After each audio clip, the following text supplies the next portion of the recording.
Greetings, I am Pillar Nexus, the Ancient Gladiator, today with Pillar Loves Tabletop Games. Today's episode, BattleTech Alpha Strike.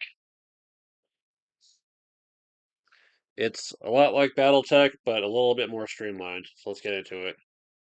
You'll have your forces, you'll have a points value, your battle mech choices will range from anywhere from very few to a ton. The Timberwolf is like 62. This is the Timberwolf T. So both sides will have an equal amount of points. They'll have an opportunity to get one special pilot ability, the Mech Warrior card. There'll be a scenario, there'll be setting up terrain. For this, I've concocted a unique scenario where they're trying to break through either side. They're trying to destroy them, and whoever the last mech falls or escapes, whoever's got more points is going to win. So the way the game's going to go is like BattleTech, the initiative, players will roll to see, which side is going to have the initiative. So the lower roll is going to have to move first. And then once both sides are done moving, there'll be the actual attack phase. Attacks are at short range, 6 inches, medium range, 6 to 24, and then long is past that. I think long actually terminates at like 42 or 48 inches. Yeah, long range actually stops at 42 inches. Just in case, because normal battlefields are supposed to be 4 feet by 6 feet. So that way you don't have a mech at the far corner trying to shoot at the other far corner. But anyway, and you'll have your modifiers and all that. All right, so actual movement. So you'll see in the top right of the top box, there's like an MV value. For the Timberwolf, it's 10 inches. Yep, everything in this game is going to be in inches, and you can, use any facing. You can go any direction and face any direction at the end.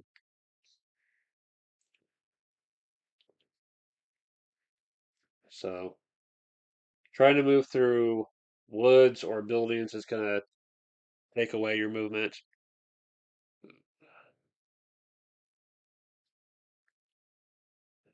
And you have to move at least 1 inch to get your TMM bonus. TMM is the target movement modifier. So on the Timberwolf, it's a 2, which is going to make it a little difficult to shoot at. It's entirely possible to have a mech that maybe just free faces or whatever, doesn't really move at all. And it's a standstill. It's a bonus to shooting, but it means you're going to be easier to hit. Yeah. You might also have jump values, like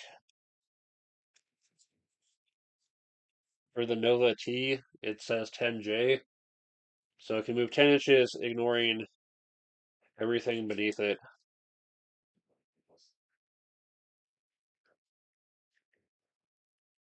The one caveat, though, is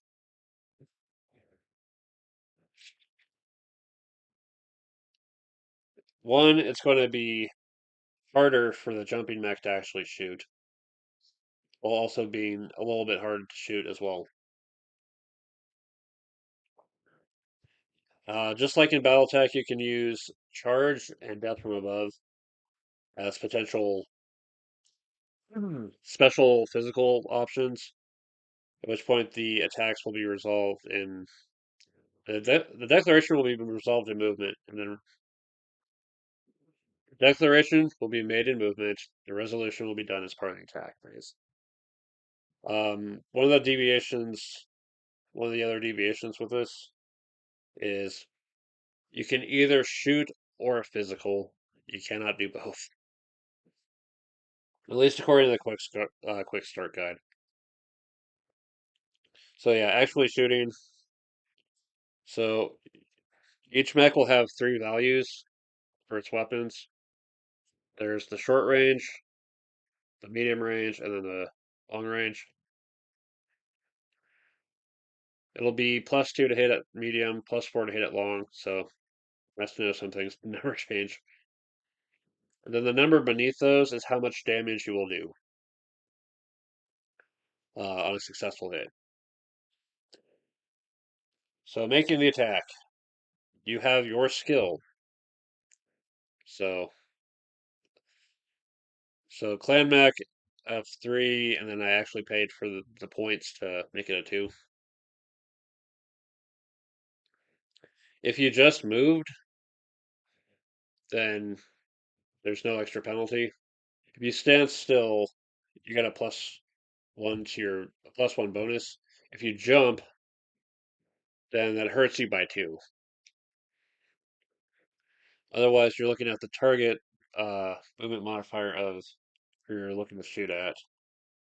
The Timberwolf's probably going to want to take out the Wasp, just to have one less mech to worry about. So the TMM on the Wasp is a 3, and then any modifiers based on that. So skill 2, TMM 3, so that's a 5. If there's any trees or partial cover, that would add another 1. If the mech got hot at all, it might increase that as well. Declaration you might make as part of making your attack is also choosing to overheat the mech. If it has an OV value greater than 1 or greater than 0, you can gain that much extra heat at most and add that much damage at short or medium range. You have to have a special ability for long range. But that seems like overkill, so again, 2, 3, so a 5. Alright, so hit. So we'll take that much damage and apply it to the armor. If all the armor structure is gone, the mech is destroyed. If 1 point goes into structure but doesn't wipe out all the structure, then the mech is at risk of taking a critical hit. At which point you'll roll on the 2d6 on the critical hit table.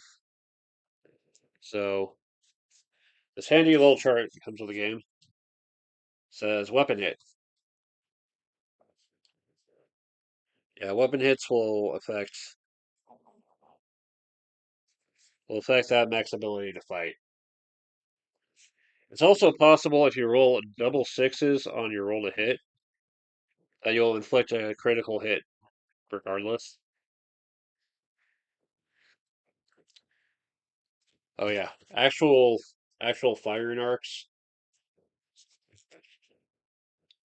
Put a straight edge against the rear of the mech, and that's basically everywhere they can shoot.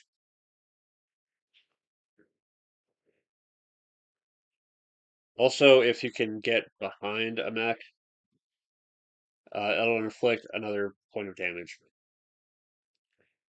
But provided that a mech can survive that, they might have to deal with critical damage and such.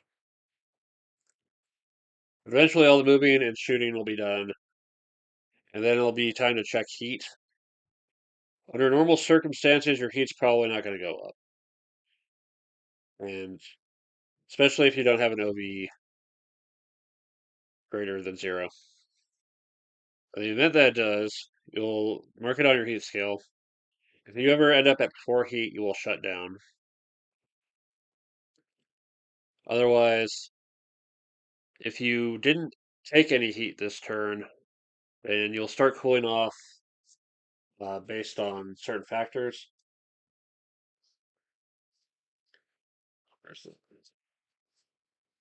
So if your mech is in water, it'll lose a heat level. If it didn't make a weapon attack this turn, it clears the heat completely.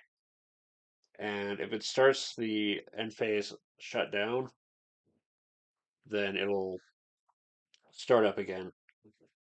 And then if there's any external sources of heat, um, like on a really hot planet or something, that'll get added.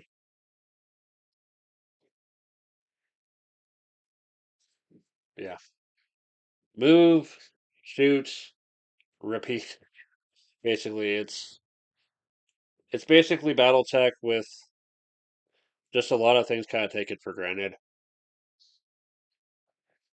Um, you don't have to track ammo. You don't have to worry too much about movement modifiers. As long as you move or you don't move or you jump, it's pretty simple. There's no pilot skills to worry about. It's it's an interesting approach to big stompy robot game, and that's cool. This is a way to play BattleTech at a faster pace. We did a couple of games of this where there's 1 week of normal BattleTech for a scenario, and then the week after was that scenario with Alpha Strike. We actually got through the Alpha Strike version considerably faster.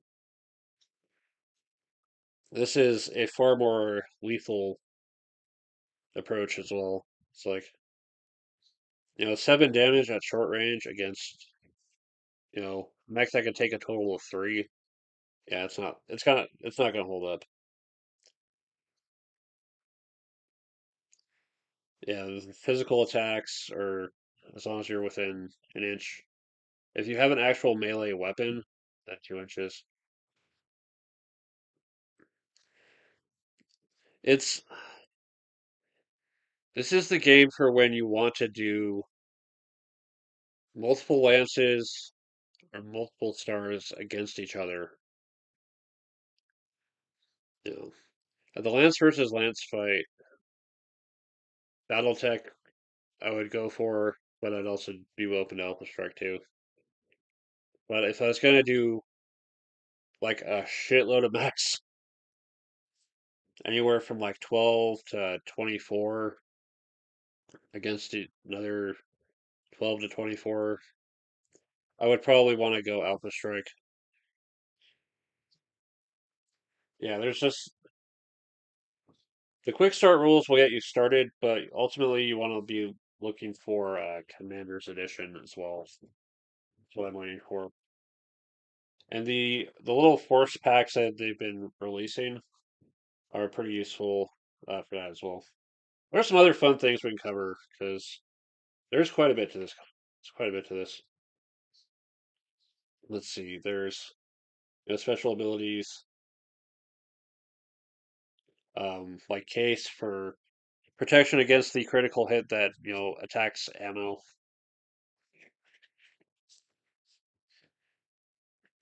There's buildings. It's possible to attack and destroy buildings, even behind rubble and whatever. This is one of the things I loved about opening up the Alpha Strike box is all these wonderful folding buildings I can just put together. The trees could use a little bit of work, but they're fine where they are. But yeah, just having this 3D terrain to mess with is I just freaking love it, man. Yeah, it's possible to attack buildings, destroy them. Any mechs that are on buildings will take damage.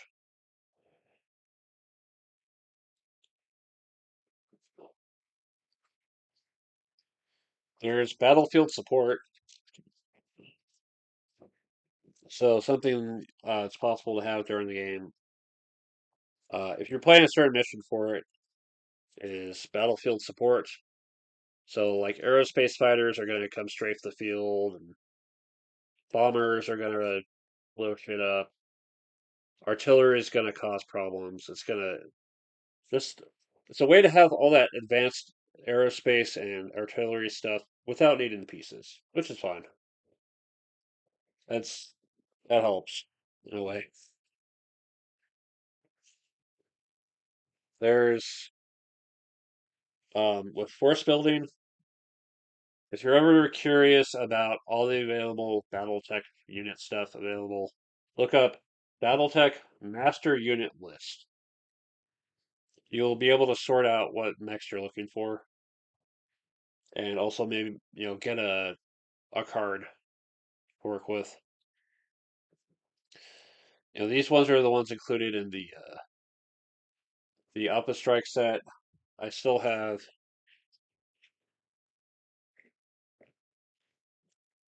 I still have the absolute crap load of them from all the box sets I've picked up for uh, Game of Armored Combat, um, BattleTech Essentials, the various Inner Spirit box sets,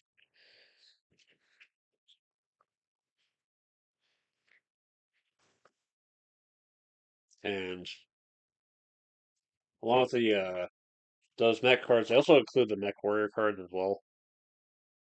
You can use special abilities. You can also use the Mech Warrior cards with regular BattleTech, which I have yet to see actually done. I'm curious to try it out.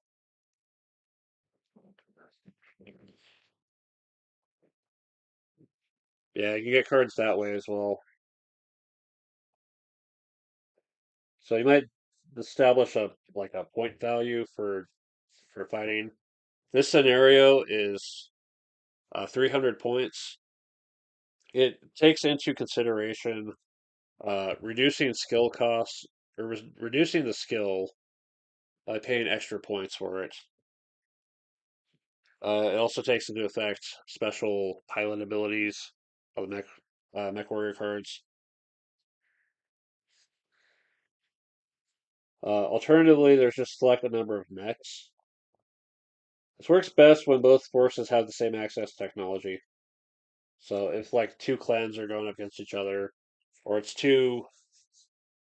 um, two lances at the same tech level, you'll notice on like some of these cards, it'll be like an era.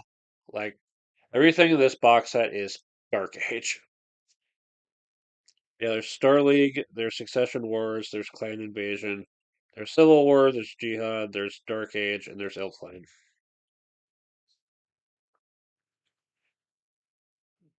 Yeah, there's choosing era and faction. So you might limit stuff to certain houses like Davion or Karita. And actually build you can build formations. So you can organize mechs into specific groups based on roles they might have, like brawler or sniper or missile boat, or stuff like that. All seven roles: brawler, juggernaut, sniper, missile boat, striker, skirmisher, scout. Um, for example, this version of the Atlas is a sniper, and this version of the Timberwolf is a missile boat. The Atlas has an alternative version where it's a juggernaut instead. Yeah, based on those roles, you'll be able to um, build certain formations. So, like the assault lance or star, at least three mechs in the formation have to be size three or greater. Yeah, each mech has a certain size correlated to its weight. So the Fire Marth is a size one. Well, the Warhawk is a size four. Yeah.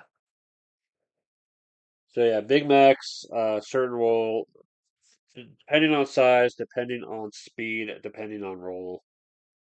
That will determine what formations you can use. And those will provide special abilities like lucky or combat intuition or maneuvering ace or sniper. Just more tactical stuff to work with. But yeah, this is a game I want to demonstrate as well as play alongside regular BattleTech. I think having both options as a way to enjoy, giant robot ass kicking, you know, would be good. We have BattleTech for the more detailed, more, you know, nitty gritty of criticals and ammo tracking and all that stuff. And then also Alpha Strike for we don't have a whole lot of time, but we want to just fight for the fun of it type of stuff. Yeah, I will gladly play either version, just regular BattleTech or Alpha Strike. I'm just happy to play more big robot stompy warfare games. All right. Thanks very much for watching. Sorry if it was a disorganized mess of the video, but I'm just kind of excited for this. Yeah, Alpha Strike. Check it out. All right. Thanks for watching. I'll see you next time.